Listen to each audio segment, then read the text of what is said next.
Assalamualaikum dan salam Malaysia Madani. Yang Di-Pertuan Agong Al-Sultan Abdullah Riayatuddin Al-Mustafa Billah Shah bertitah agar semua universiti tidak lupa kepentingan pendidikan dalam mempromosikan harmoni, uniti dan kemajuan negara. Ini kerana universiti memainkan peranan penting dalam membentuk masa hadapan Malaysia. Bersama untuk memastikan negara terus cemerlang. Sri Paduka bertitah demikian pada Majlis Ulang Tahun ke-60 Jabatan Pengajian Cina Universiti Melaya di Dewan Tunku Chancellor UM malam tadi. Turut berangkat Raja Permaisuri Agong Tunku Azizah Aminah Maimunah Iskandariah. Al-Sultan Abdullah menzahirkan ucapan tahniah kepada Jabatan Pengajian Cina atas sumbangannya terhadap kejayaan dan pertumbuhan universiti serta fakulti. Penerapan elemen ilmiah dan intelektual di sekolah kepada pelajar dalam usaha memberi pemahaman sebenar terhadap isu di Palestin. Timbalan Menteri Belia dan Sukan Adam Adli Abdul Halim berkata perkara tersebut penting bagi mengelakkan tafsiran dan gambaran tidak tepat diterima pelajar. Beliau yang juga Ketua Angkatan Muda Keadilan AMK berkata inisiatif kerajaan menganjurkan program Minggu Solidariti Palestin di sekolah merupakan satu usaha yang baik. Tambahnya ia perlu diteliti khususnya di peringkat pelajar yang masih kabur mengenai isu terbabit. Namun beliau yakin Kementerian Pendidikan mempunyai garis panduan dan berharap ia mencukupi supaya pelajar dapat diberikan peluang seadilnya untuk bersama-sama menghayati semangat dan maksud sebenar solidariti untuk Palestin. Parlimen Malaysia dan Singapura sepakat jalin kerjasama erat sebagai rakan ASEAN dan membangun belia dan ia bagi menggalakkan usaha penggubalan dasar ke arah mencapai matlamat Komuniti ASEAN yang mampan dan makmur bukan sahaja di peringkat kebangsaan malah serantau.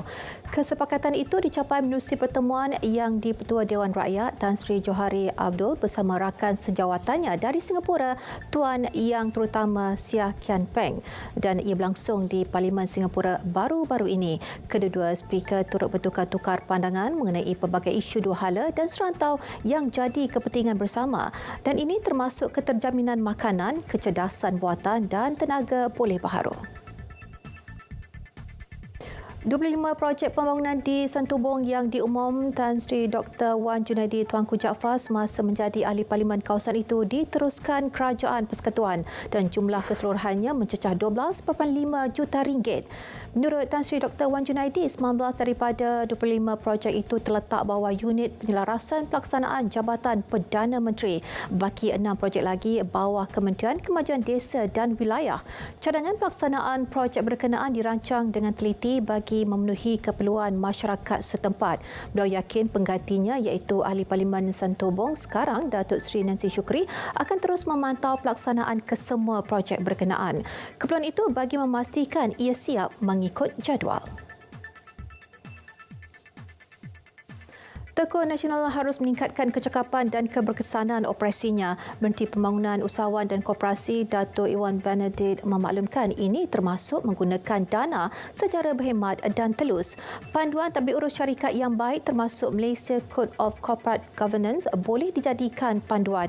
Selain itu, Datuk Iwan juga mahu Tekun Nasional memastikan usahawan yang menerima pembiayaan bukan sahaja memiliki rekod kredit yang baik, malah berpotensi meneruskan perniagaan. Lebih 1,000 warga asing diperiksa dan 185 tangkapan dibuat atas pelbagai kesalahan di bawah Akta Immigration menerusi 17 operasi sabung agensi-agensi keselamatan dan penguatkuasaan Negeri Sembilan yang dijalankan selama 5 hari dinilai.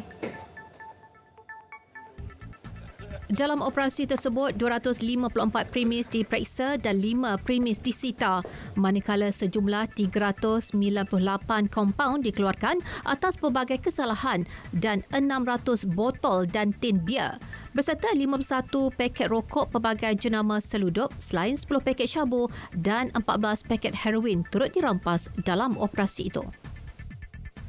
Sekian semasa 12 dari sungai hingga segara Palestin pasti merdeka. Dengan itu, Assalamualaikum. Malaysia Madani, tekad perpaduan penuhi harapan.